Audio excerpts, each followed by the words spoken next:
Antes de comenzar, suscríbete ahora. Hazlo por ti, por tu alma y por aquellos que amas. Porque este no es un video más. Es una advertencia espiritual que puede cambiar tu vida o la de alguien que conoces. Y créeme, Satanás hará todo lo posible para que cierres este video antes de la verdad final. ¿Y si te dijera que la historia más impactante de la Biblia no ha terminado todavía? Y que tú formas parte del capítulo final, desde el jardín del Edén hasta el Apocalipsis. Una guerra invisible ha marcado cada generación. Dios versus Satanás, la verdad versus la mentira, la vida eterna versus la condenación. Y hoy estás a punto de descubrir el desenlace que Satanás no quiere que veas. Miles han sido engañados por religiones cómodas, doctrinas humanas y tradiciones vacías. Pero esta historia va más allá de templos, denominaciones o rituales. Es la historia del Cordero de Dios, traicionado, humillado, crucificado, pero que resucitó con poder para vencer a la muerte y reclamar su trono eterno. ¿Estás listo? Porque si ves este video hasta el final, no volverás a mirar la Biblia con los mismos ojos. Esto no es una película cualquiera. Es la historia más peligrosa jamás contada, y está a punto de cumplirse. Muchos se han preguntado cómo es posible que entre los elegidos de Cristo se encontrara Judas, el traidor. Y aún más desconcertante, ¿por qué Jesús lo aceptó como discípulo, sabiendo que sería el instrumento de su traición? Esta pregunta no es banal. Al contrario, revela una dimensión profunda del carácter de Dios. La Biblia nos muestra a un Dios que no actúa por impulsos ni juzga por apariencias. Su paciencia es tan extensa como el cielo mismo. Judas convivió con el Salvador, escuchó sus enseñanzas, fue testigo de milagros, compartió el pan con el Verbo encarnado y aún así eligió seguir el camino de Satanás. ¿Qué nos enseña esto? Que la misericordia divina no se basa en mérito, sino en oportunidad. Judas tuvo todas las oportunidades para cambiar, pero su corazón no se rindió.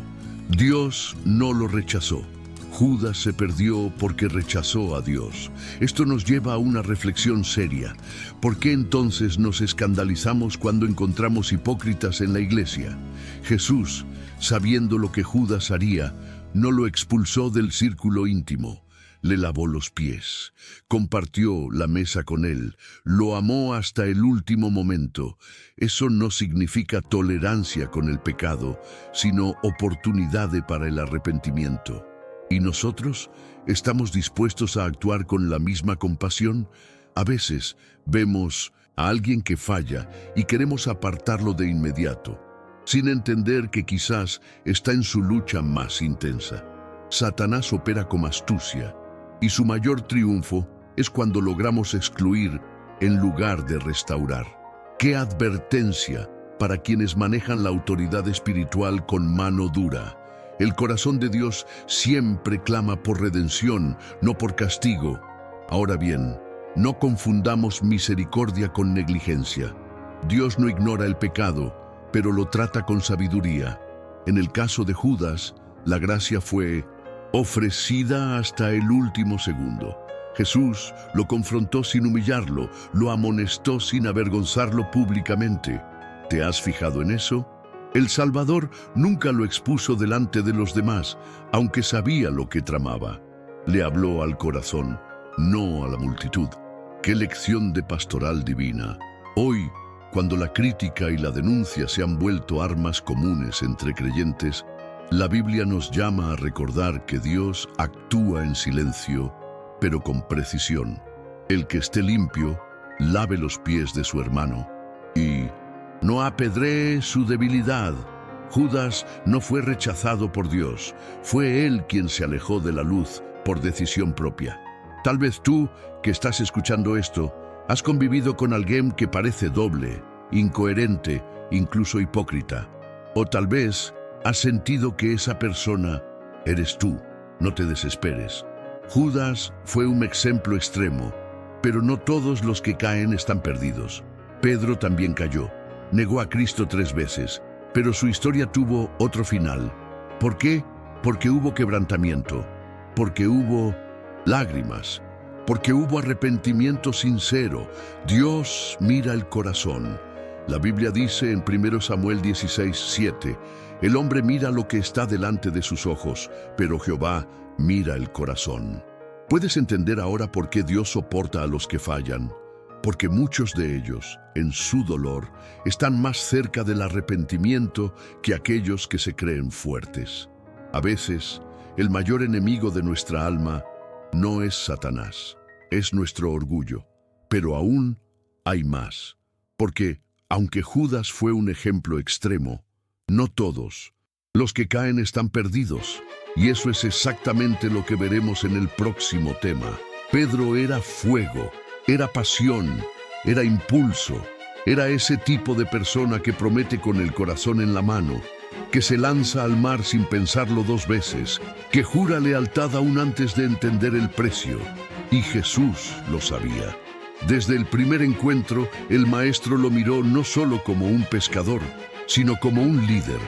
Cambió su nombre, lo llamó Piedra, no por lo que era en ese momento, sino por lo que llegaría a ser. Eso es lo que hace Dios. No ve lo que somos, sino lo que podemos ser si nos rendimos a su voluntad. Pedro no fue elegido por su estabilidad, sino por su disponibilidad. Y aunque cayó estrepitosamente, su historia no terminó en la derrota, sino en la restauración. La Biblia nos muestra que la caída de Pedro no fue su final, fue su nuevo comienzo. La noche más oscura de Pedro no fue cuando negó a Jesús 3 veces. Fue el momento en que se encontró a sí mismo bajo el peso de su fracaso. La mirada de Jesús, descrita en el Evangelio, no fue una mirada de ira, sino de compasión. Ese fue el punto de inflexión. Mientras Judas se ahorcó en su desesperación, Pedro lloró amargamente. Y ahí está la clave. No fue la falta lo que definió sus destinos, sino lo que hicieron después de caer. Satanás desea que creamos que no hay retorno, que un error nos define para siempre. Pero Dios nos restaura. Él busca corazones quebrantados, no historias perfectas. En la Biblia, Pedro se convierte en el líder de la iglesia primitiva, no porque fuera perfecto, sino porque conoció el poder de la gracia. ¿Te has sentido alguna vez como Pedro? Fuerte por fuera, pero débil cuando más se necesita firmeza. No estás solo. Todos tenemos áreas donde fallamos, pero el mensaje de la cruz no es condenación, es redención. Jesús no rechazó a Pedro, al contrario, lo buscó. Después de la resurrección, el Maestro resucitado no apareció primero a Pilato, ni a Caifás, ni a la multitud. Se encontró con Pedro, lo restauró con amor. Le hizo 3 preguntas, una por cada negación, y lo comisionó de nuevo. Apacienta mis ovejas. ¡Qué maravilla! La Biblia no es una colección de santos inmaculados, sino de pecadores restaurados. Y tú, que escuchas esto, puedes ser parte de esa historia si dejas que Dios sane tu pasado y moldee tu futuro. Dios no está buscando discípulos sin cicatrices, está buscando corazones sinceros. Pedro, después de su restauración, fue un hombre diferente. Ya no confiaba en su fuerza, ahora confiaba en el Espíritu. Fue perseguido, golpeado, encarcelado y siguió predicando. ¿Por qué? Porque había sido tocado por el amor que restaura, porque entendió que su peor error no fue su ruina, sino su escuela. Hoy, muchos viven presos del pasado, paralizados por la culpa, pero la Biblia grita esperanza. Donde abundó el pecado, sobreabundó la gracia. Romanos 5:20. Dios no te llama para vivir en el ayer, sino para caminar con Él hoy. Si Pedro fue levantado, tú también puedes serlo. Y aquí está lo más impactante. El mismo Pedro que cayó fue quien enfrentó a reyes, gobernadores y hasta a Satanás mismo, armado con la fe que nace de las cenizas. En el próximo tópico vamos a ver cómo opera esa restauración en el corazón, incluso en quienes traicionaron a Cristo, pero fueron perdonados. Hablar de Judas es como mirar en un espejo oscuro. Nadie quiere identificarse con él, pero su historia está en la Biblia por una razón. Nos muestra cómo uno puede caminar con Jesús, ver milagros, oír sus enseñanzas y aún así perderse. Judas no fue un extraño entre los 12. Él estuvo ahí cuando los ciegos vieron, cuando los muertos resucitaron, cuando las multitudes se asombraban ante las palabras del Maestro. Sin embargo, en algún punto de su caminar, algo se rompió. No de forma súbita, sino silenciosamente. Su corazón se endureció, su visión se nubló y su ambición se volvió más fuerte que su devoción. Aquí está la advertencia. No basta con estar cerca de Jesús. Hay que estar rendido a Él.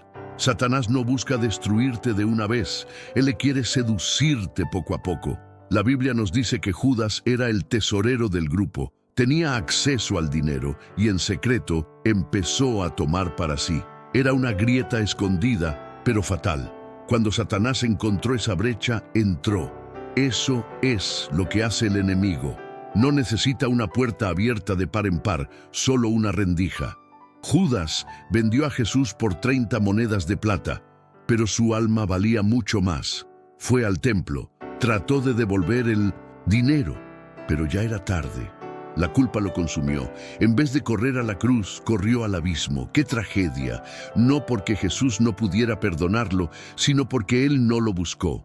La diferencia entre Judas y Pedro no fue el pecado, fue la respuesta. Pedro lloró y volvió. Judas se desesperó y se perdió. Pero aquí hay una verdad profunda y dolorosa. Incluso en la traición, Dios sigue cumpliendo su propósito. Jesús sabía lo que Judas haría y aún así lo amó hasta el final. Lo llamó amigo en el huerto. Le lavó los pies antes de la traición. Le ofreció el pan en la última cena. ¿Qué clase de amor es ese? Uno que la mente humana no puede comprender. La Biblia no esconde la historia de Judas porque es un recordatorio. Todos tenemos una lucha interior. Todos enfrentamos momentos de decisión. ¿Nos rendiremos a Dios o a nuestros propios deseos?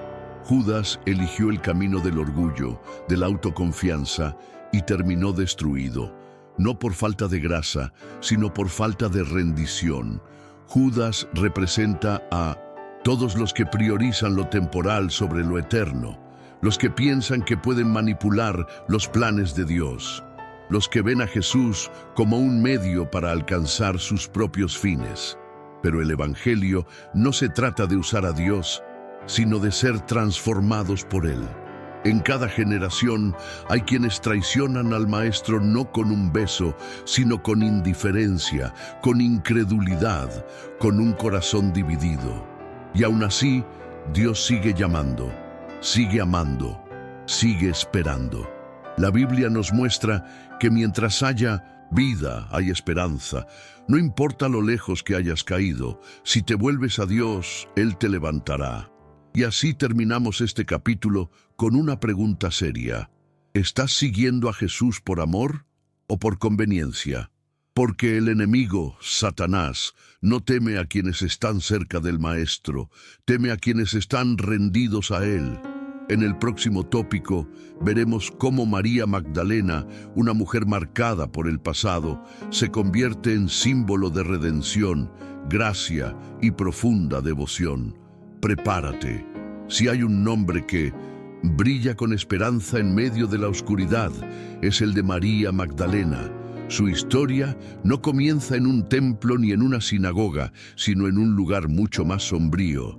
Poseída por 7 demonios, esclavizada por su pasado, marcada por el juicio de una sociedad implacable. Pero fue precisamente en ese abismo donde Jesús la encontró, no con condena, sino con compasión, no con rechazo, sino con redención. María no es solo un personaje bíblico, es un testimonio viviente de que nadie está demasiado roto para ser restaurado por Dios. Mientras otros veían a una mujer perdida, Jesús vio un alma que podía amar profundamente. La Biblia no relata muchos detalles sobre su vida antes de Cristo, pero lo poco que se dice es suficiente para entender el milagro de su transformación. Jesús expulsó de ella 7 demonios, 7, el número de la plenitud. Eso nos revela algo poderoso. Así como estaba completamente atada, fue completamente liberada. Y cuando uno es libertado por el Hijo de Dios, la gratitud se convierte en fuego. María Magdalena no fue simplemente una seguidora más. Ella fue una adoradora radical, una discípula apasionada. Donde otros huían, ella se quedaba. Mientras los discípulos se escondían, ella estaba a los pies de la cruz. Cuando parecía que todo había terminado, fue ella quien fue al sepulcro. Y fue la primera en ver al Cristo resucitado. Dios honra a los que lo honran. Jesús no se apareció primero a Pedro ni a Juan, sino a una mujer que antes estaba poseída. ¡Qué mensaje más claro! No importa tu pasado, lo que cuenta es tu presente rendido. María Magdalena fue elevada, no por su historia, sino por su fe. Y eso es lo que el enemigo, Satanás, más teme. Cuando un alma redimida se vuelve inquebrantable en su amor por Dios. Ella no tenía un púlpito, pero su vida predicaba. No escribió epístolas, pero su testimonio resuena hasta hoy. María nos enseña que los que han sido perdonados mucho, aman mucho, y ese amor los lleva a un nivel de entrega que desafía la lógica humana. Pero hay un detalle que no podemos ignorar. María Magdalena también representa a todas aquellas personas silenciadas por sus errores, oprimidas por la culpa, invisibles ante una religión sin compasión. Jesús no la usó para demostrar poder, sino para revelar gracia. En un mundo donde muchos predican juicios, María grita esperanza. Ella no se quedó aferrada a su liberación, se convirtió en una portadora de buenas nuevas. Mientras otros discutían teología, ella buscaba su presencia. Mientras otros se preguntaban si Jesús realmente había resucitado, ella ya lo había visto, lo había escuchado y lo había abrazado. Así que pregúntate hoy, ¿estás adorando desde la plenitud o desde la costumbre? Porque María Magdalena adoraba desde las cicatrices, y eso la hizo fuerte. El diablo quiere recordarte quién eras, pero Dios quiere mostrarte en quién te puedes convertir. Cuando María escuchó su nombre de los labios del resucitado, todo cambió. Su dolor fue reemplazado por propósito. Su lamento se volvió llamado. Y tú también puedes vivir esa transformación. En el próximo tópico descubriremos cómo un ladrón condenado encontró salvación en sus últimos suspiros. Una historia que desafía toda lógica y revela la justicia divina en su forma más impactante. El Calvario no fue solo escenario de muerte, fue el altar de una de las conversiones más impactantes de toda la Biblia.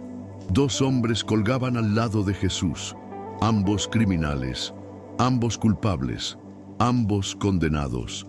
Pero uno de ellos, en su hora final, hizo algo que cambió su destino eterno. Clamó. No oró con palabras elocuentes, no ofreció sacrificios, no prometió cambiar su vida porque no le quedaba tiempo. Solo dijo, Señor, acuérdate de mí cuando vengas en tu reino. ¡Qué grito tan simple y tan poderoso! En ese momento, el cielo se inclinó y la gracia descendió. Jesús, con el cuerpo destrozado, la frente ensangrentada y el corazón aún latiendo por amor, pronunció palabras que sacudieron los cielos. De cierto te digo que hoy estarás conmigo en el paraíso. Este hombre no tuvo una vida santa, no asistió al templo, no fue bautizado, pero en su último suspiro reconoció al Salvador. Y eso nos enseña algo que muchas religiones olvidan. La salvación no es por obras, sino por fe. Impactante. Aquel ladrón creyó más que muchos líderes religiosos. Mientras el mundo veía a Jesús como un derrotado, él lo vio como rey. ¿Te das cuenta? Su fe no se basó en milagros ni en doctrinas, se basó en una revelación personal. En medio del dolor, la humillación y el abandono, aquel hombre discernió la verdad que tantos teólogos no pudieron ver, y por eso fue salvo. Satanás intentó hasta o fin apagar a luz daquele día, mas a graça foi mais forte. Ahora piensa en esto. ¿Qué tan lejos estás tú del cielo? Muchos creen que aún falta mucho por hacer, que necesitan ser mejores personas para ser aceptados por Dios. Pero este hombre colgado en una cruz nos recuerda que el cielo no se gana, se hereda por fe. Y esa fe, aunque sea del tamaño de una semilla, puede mover montañas, puede romper cadenas, puede abrir las puertas del paraíso. Lo que más conmueve de esta historia no es solo la salvación de un pecador, sino la disposición de Jesús para salvar incluso en sus últimos momentos. Jesús no estaba demasiado ocupado muriendo como para dejar de amar, y eso es glorioso. Esta escena también nos confronta. ¿Estamos reconociendo al Salvador en medio de nuestras propias cruces? ¿O seguimos cuestionando, reclamando, dudando? El otro ladrón también habló, pero con burla. Ambos estaban a la misma distancia de Jesús, pero solo uno se acercó con fe. ¡Qué advertencia tan fuerte! La presencia de Dios no garantiza salvación. Es la fe la que activa la promesa. En este cuadro final vemos lo mejor del cielo y lo peor del infierno, un alma salvada y una rechazada. ¿Y tú? ¿Cuál serás? El ladrón en la cruz no tuvo tiempo de escribir cartas ni de predicar sermones, pero su historia ha sido predicada por siglos. Su grito se convirtió en testimonio, su arrepentimiento en esperanza y su fe en una puerta abierta para todos los que creen. No importa cuán tarde llegues, si llegas con el corazón rendido, Jesús siempre responde. Y cuando Él dice, estarás conmigo, no hay diablo que pueda impedirlo. En el siguiente tópico, vamos a entrar en una escena profundamente conmovedora. El momento en que Jesús entrega su espíritu y el velo del templo se rasga. Prepárate para una revelación que cambiará tu manera de ver la cruz para siempre. Las últimas palabras de Jesús no fueron un grito de derrota, sino una proclamación de victoria. Cuando exclamó, consumado es, no estaba simplemente diciendo que su sufrimiento había terminado. Estaba declarando que el precio había sido pagado, que el sacrificio estaba completo, que el puente entre Dios y la humanidad había sido restaurado. Y justo en ese momento, algo sobrenatural ocurrió en el templo. El velo que separaba el lugar santísimo se rasgó en 1202, de arriba a abajo. No fue un accidente, no fue obra humana. Fue la señal divina de que el acceso al Padre ya no estaba restringido.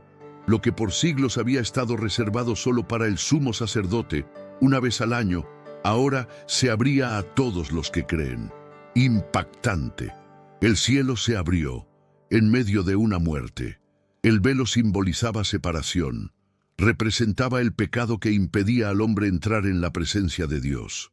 Durante generaciones, ese velo gritaba, hasta aquí puedes llegar. Pero en la cruz, Jesús no solo murió por nosotros, murió en lugar de nosotros, tomó nuestro lugar, cargó nuestro juicio, absorbió nuestra condena, y al hacerlo, rompió la barrera que nos alejaba de la santidad. Satanás había usado el pecado para mantenernos lejos de Dios, pero ahora ese velo ya no existe. Fue rasgado desde arriba, desde el cielo, porque fue el Padre quien lo rompió. El acceso fue concedido, la gracia fue liberada, y el grito de victoria resonó en todo el universo espiritual. Pero la muerte de Jesús no fue silenciosa. La tierra tembló, las rocas se partieron, las tumbas se abrieron, todo el cosmos respondió al sacrificio del Hijo de Dios. Y entre los testigos de esa escena había un centurión romano, un soldado acostumbrado a ver morir. Pero ese día fue diferente.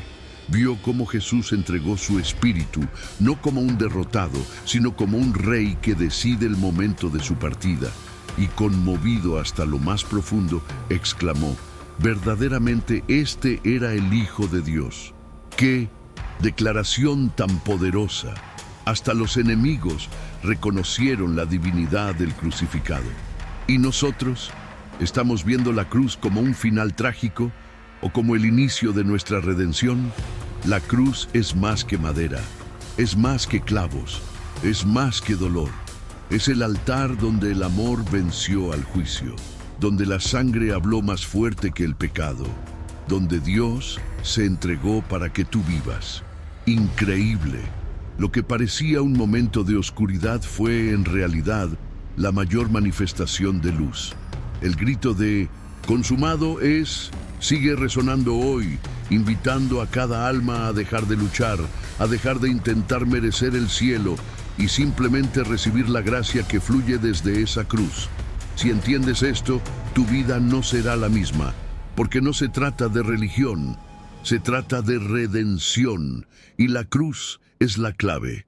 Mientras muchos buscan poder, éxito y reconocimiento, Jesús nos enseñó que la verdadera victoria se encuentra en la entrega, en el amor sacrificial, en la obediencia al llamado divino, incluso si eso cuesta la vida. Porque no hay mayor gloria que cumplir el propósito del Padre. Y si hoy el velo está roto, es porque ya nada ni nadie puede impedir que tú entres a la presencia de Dios. En el próximo tópico veremos lo que ocurrió después de su muerte. Un silencio profundo, una tumba sellada y una esperanza que parecía perdida, pero que estaba a punto de resucitar. Después del clamor en la cruz, después del temblor de la tierra, después del velo rasgado, llegó el silencio. Un silencio profundo, espeso, que envolvía Jerusalén como un manto de luto. Jesús había muerto. Su cuerpo, inerte, fue bajado cuidadosamente y colocado en una tumba prestada. Un sepulcro sellado con una gran piedra. A los ojos humanos, todo había terminado. Los discípulos estaban dispersos, confundidos, temerosos. Las multitudes se retiraron con el corazón estremecido y el cielo parecía guardar silencio. ¿Dónde estaba Dios ahora? ¿Por qué permitir que el Hijo muriera? Satanás se regocijaba. Creía que había vencido, pero lo que parecía derrota en realidad era la preparación del mayor giro en la historia. En ese sábado de silencio, la esperanza parecía enterrada. El que sanaba ya no hablaba. El que perdonaba ya no abrazaba. El que enseñaba ya no predicaba. Todo estaba en pausa. Pero el silencio de Dios no es ausencia, es estrategia. Así como una semilla cae en tierra y debe morir para dar fruto, también el cuerpo de Cristo descansó en la tumba, pero no para quedarse. El silencio no era el final, era la antesala de una victoria eterna. Mientras el mundo lloraba y los enemigos celebraban, el plan de Dios seguía en marcha. El cielo no había renunciado. La Biblia ya había anunciado que el Mesías no vería corrupción y que al tercer día algo impactante sucedería. Este momento de quietud también nos enseña sobre nuestras propias temporadas de dolor. A veces sentimos que Dios guarda silencio, que nuestras oraciones no pasan del techo, que el cielo se ha cerrado. Pero el mismo Dios que permitió el silencio del sepulcro es el que prepara la resurrección en tu historia. Satanás quiere que creas que el silencio es abandono, pero no es así. Dios trabaja en la espera. El sábado fue un día de aparente inactividad, pero en el mundo espiritual la victoria ya estaba en proceso. Las cadenas de la muerte temblaban, el infierno se estremecía y la vida se abría paso. En medio de ese silencio hay una invitación, una llamada a confiar incluso cuando no entendemos, a creer incluso cuando no vemos, a esperar incluso cuando todo parece perdido. Porque el mismo Jesús que permitió ser envuelto en lienzos mortuorios es el que estaba a punto de romperlos desde dentro. ¡Qué esperanza para nosotros! La tumba es solo un escenario, no el destino final. El silencio es solo una pausa, no un punto final. Lo que Dios promete, Él cumple.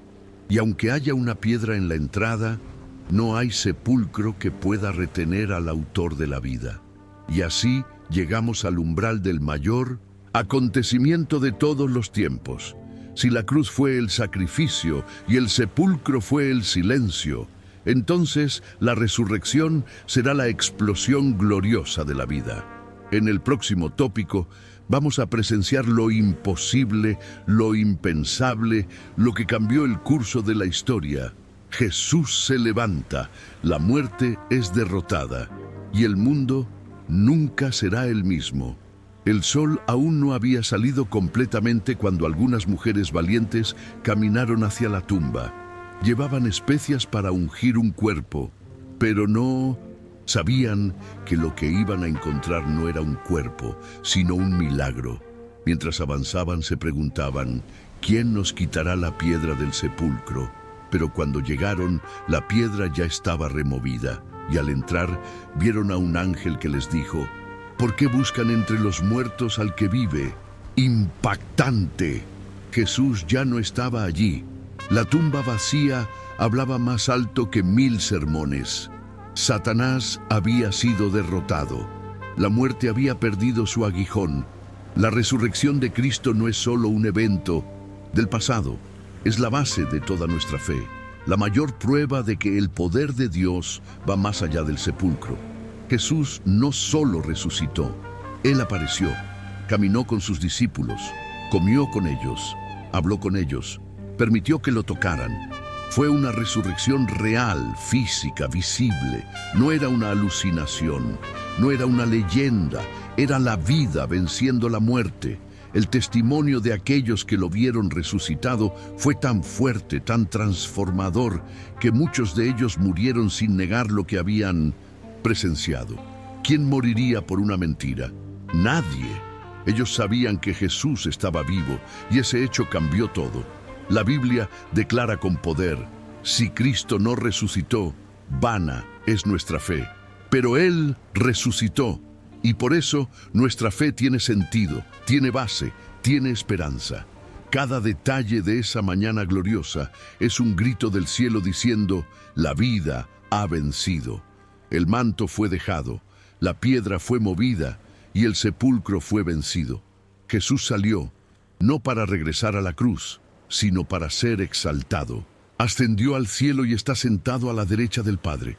Pero antes de irse, dejó una misión, una promesa y una certeza. La misión, ir y hacer discípulos. La promesa, estar con nosotros todos los días. Y la certeza, volverá. Lo que comenzó en la cruz y se confirmó en la tumba vacía aún no ha terminado. El plan de redención continúa. Y nosotros somos parte de esa historia. Hoy, cuando miramos al mundo y vemos caos, muerte, enfermedades, guerras y dolor, tenemos una tumba vacía que nos recuerda que el final no está aquí, que nuestra historia no termina con muerte, sino con resurrección, que nuestra fe no se basa en emociones, sino en un hecho real. Jesús vive, y si Él vive, entonces podemos tener paz, seguridad, propósito. La resurrección de Cristo es más que una victoria espiritual, es una declaración eterna de que Dios cumple sus promesas, vence lo imposible y transforma lo muerto en vida. Así que, amigo, hermana, joven, anciano, quien quiera que seas, no estás siguiendo a un líder muerto, sino a un Salvador vivo. La cruz mostró su amor, pero la tumba vacía mostró su poder, y esa combinación es invencible. Satanás no quiere que entiendas esto, porque cuando lo haces, te haces libre. Libre del miedo, del pecado, de la muerte. Jesús vive, y porque Él vive, tú también puedes vivir. En el próximo y último tópico, vamos a cerrar esta jornada con un mensaje eterno. La promesa no ha terminado. Él volverá. Después de haber vencido la muerte, Jesús no se quedó en la tierra para siempre. Durante 40 días se presentó vivo con pruebas indiscutibles, instruyó a sus discípulos y les dio dirección para lo que vendría. Y entonces, en un momento glorioso, fue elevado a los cielos mientras ellos lo observaban con asombro. Pero no se fue sin dejar una promesa. Este mismo Jesús que ha sido tomado de ustedes al cielo, volverá. Impactante. No fue una metáfora, no fue un consuelo simbólico, fue una declaración literal, celestial y poderosa. Él volverá. Y esa promesa es el ancla de nuestra fe, el motor de nuestra esperanza y el faro que ilumina nuestro camino en medio de la oscuridad del mundo. A lo largo de los siglos, los cristianos han enfrentado persecuciones, catástrofes, traiciones, pobreza y dolor. Han sido lanzados a leones, quemados vivos, encarcelados injustamente y despreciados por sus creencias. ¿Por qué tantos estarían dispuestos a morir por Cristo? Porque sabían que esta vida no es el final. Sabían que un día el cielo se abrirá y Él regresará en gloria.